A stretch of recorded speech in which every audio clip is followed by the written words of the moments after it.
Eilish, welcome to Future Sounds. It's great to have you with us. I'm so glad to be here again. I miss you, Annie. I miss you too, man. And I mean, we've spoken on Zoom. Last time we spoke was November, which feels like about 2 weeks ago. But when we spoke last, you spoke to me about an album. You spoke to me about like a schedule that your mom suggested. And next thing, here we are. 16 tracks and a new album, Happier Than Ever. Woo! It's exciting. Oh my God. So surreal. I can't believe the information is out there. It's been a secret for so long. It's so crazy that it's announced and it's coming and crazy. So the track has just dropped, Your Power. We're going to play it twice because it's our hottest record in the world, of course. But before we press play on it this time, anything you want to tell me about it? Well, first of all, I would say that it's probably my favorite song that I've ever made. But that doesn't, take away from anything else. This album, I've put myself in a different mindset and tried to look at it from another person's point of view or as my own point of view, just if I was listening to it and it wasn't my own album. And it's really my favorite thing in the world. I'm just so proud of it. And Your Power is my favorite song that I've ever made. So there you go. Let's listen. It's Your Power. It's Billie Eilish. It's brand new.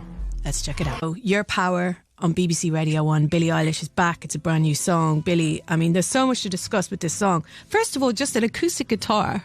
Talk to me about the creation of this song. Like, what was going through your head when you were making it and when you and Phineas were sitting together? What the hell was going through our heads? I think this was mid-summer last year, or beginning of summer. And we had just that line, try not to abuse your power, with that melody, and that's it. It was just that one line, and we were just sitting in the kitchen in Phineas' house, and we were not planning on writing a song, and then we were just sitting there. He was playing guitar, and we just started singing it, and went from that melody and just kind of took it from there. And it's really a big subject. It's about a lot of different things. It's sadly very relatable for people. That's literally the word I wrote down. I'm not going to make it about my experiences because it's really, hundreds and hundreds and hundreds of thousands and millions of people have experienced this every single day. It's everywhere you look, and I hate it. And I wanted to say something, and I'm, not going to get too deep into the specific lyrics and what they really mean and what they're really about. But it's a problem that's, occurring everywhere you look, and everyone is someone or knows someone that's been, taken advantage of. The album is called Happier Than Ever. Mm-hmm. The picture, the artwork, projected onto Marble Arch here in London, looking absolutely beautiful. I realised last night as I zoomed in that there's a tear on your cheek, Billie. Is this a happy tear or a sad tear? What's going on with this tear? I knew you'd do that. It's an enigmatic tear. Yeah. Tell me? Yeah. It's a real tear. I'll tell you that. It's a real tear. Okay. So it's up to us to decide. It's such a powerful shot for that. When you zoom in and you see that, it's like, oh my God, it changes everything. But can we talk about this album in terms of, the time when you made it? Because when I spoke to you last, as we said, you set a schedule. Your mom was kind of gently guiding you into kind of, come on, let's get working here, in a good way. Let's make your time, productive and useful. What happened next? Well, she came up with that idea just as a help, because she knew it would help us. Because, and this is the same thing with the last album. We finished making When We All Fall Asleep, Where Do We Go? And we just didn't make music for 8 months because we just, got busy and we didn't have a deadline of making something, and we also didn't need to finish something. So we were we'll do it later. We're going on tour. We can't make anything. So we were kind of in that mindset, and things were really slow at the time, and we were bored all the time, and it wasn't an exciting thought to get back and make an album.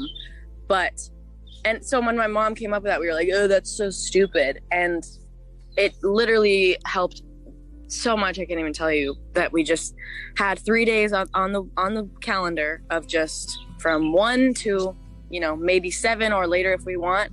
We just hang out and maybe something will happen and we'll make a song. And we did. And we made an entire album. And it was such a fun process. It was so much fun and it was so satisfying. We were in like the best place creatively than we've ever been, ever. I felt like I was at an all-time good at like writing finally, and like my voice was sounding good and it's been maturing so much, and it was just great. I don't know. It was great. The documentary, The World's a Little Blurry, which I so enjoyed. There's so much to talk about within that, but one of the things I most enjoyed was watching you and Phineas and your relationship, and just like this just amazing like bond that you have. And watching you make songs together was so intriguing, and learning in this documentary that there was times when you don't like writing songs. It's not an enjoyable thing for you. Talk to me about that. And did that evolve? Did that change in the making of this album? It changed. It changed so much. I mean, writing songs can be really fun if you're in the right place for it. Yeah. And you're having the right ideas. I don't know. A lot of times writing can be so unpleasant. And Phineas has agreed with me on that sometimes. Like, he's a really fast writer, so it's a little bit different for him because he's not, like, I take a little longer to write than he does. He's kind of just like boom, boom, boom, boom, boom. He's really good at it. So it can be tough, but I think it just like changed for this process. I felt better than I've ever felt about my writing.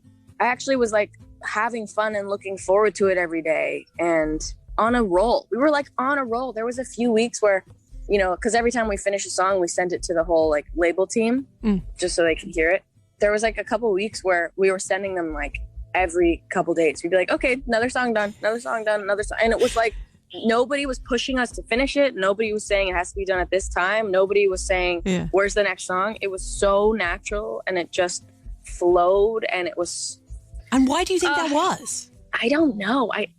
I think part of it was probably not having pressure, not having a deadline, pressure of other people and pressure of our own. You know, we weren't making it thinking, you know, we didn't go into it thinking we have to make an album right now with 16 songs and we have to finish it by January. You know, we were not thinking that. When we started making the songs off this album, you know, the label was kind of like, you know, you guys don't have to make this right now. Like, you have time. And we were like, yeah, but why not? Yeah, you want to.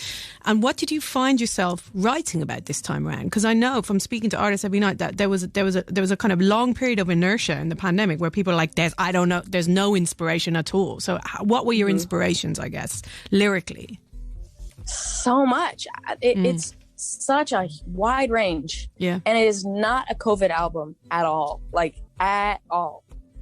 It is really about so many different things and things I've really experienced, and a lot of truth about my life, and a lot of writing about the world and about things I've seen, or I don't know. It's about a lot of stuff, and I'm so excited. I mean, I'm so excited for people to hear it. I'm like, it's my favorite thing that I've ever made. Okay, let's play a track off it. We know My Futures is on it, and let's play that right now, and then we'll come back and speak on the other side of this. It's a big day. There's so much to speak about, Billie. I got the photo book today. I saw it. I got into bed and looked at the whole thing, and it was just so gorgeous.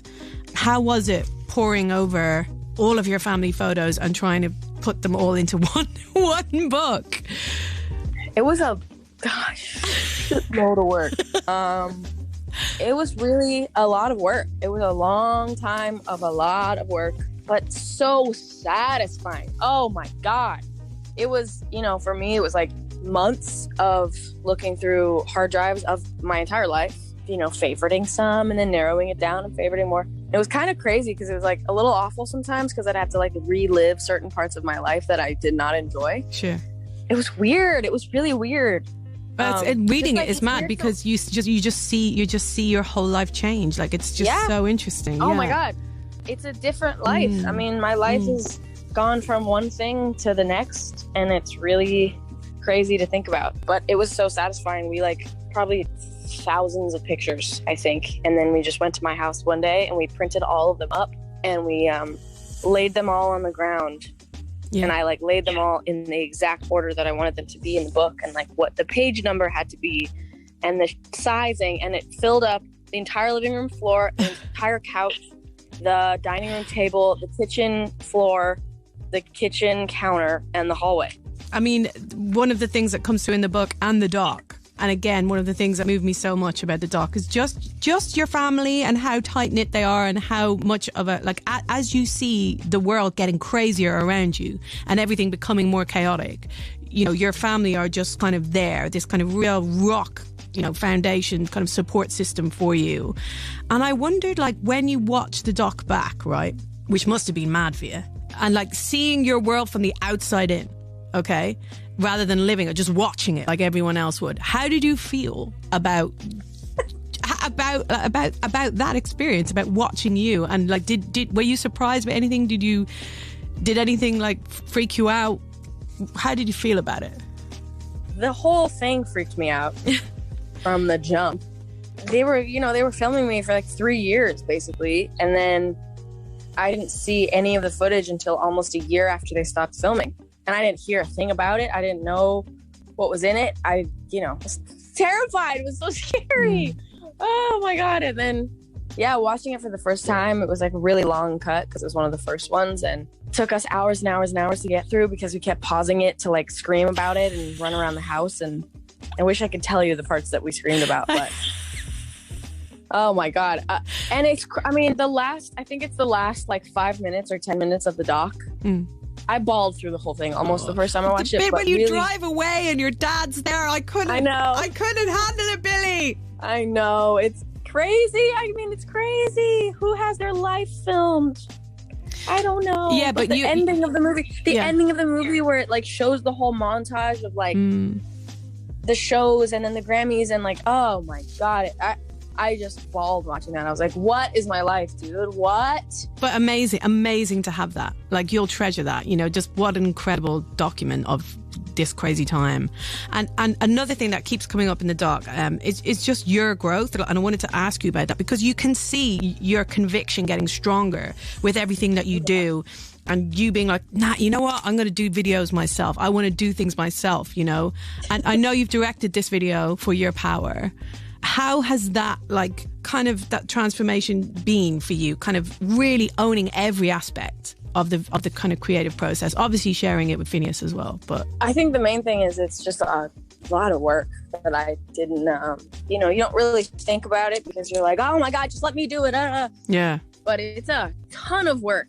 And it's also hard because, for me at least, like, I've found that, like, I have these ideas in my head that are completely exact in my head, and it's hard to make them come to life.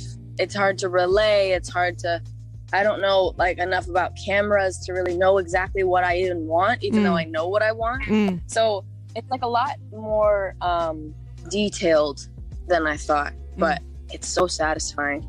And part of it is just having the courage to go, this is what I want. Yeah, I want to do this and I don't know how to do it, but that's your job. So let's talk about it. Yeah. Right? You know what I mean? That's part of it, isn't it? Just having the conviction behind your vision to go, let's make this happen. Yeah. Okay, Billie, we're going to play the song one more time. It was an absolute pleasure to see you as always on a really beautiful blue-skied morning over there.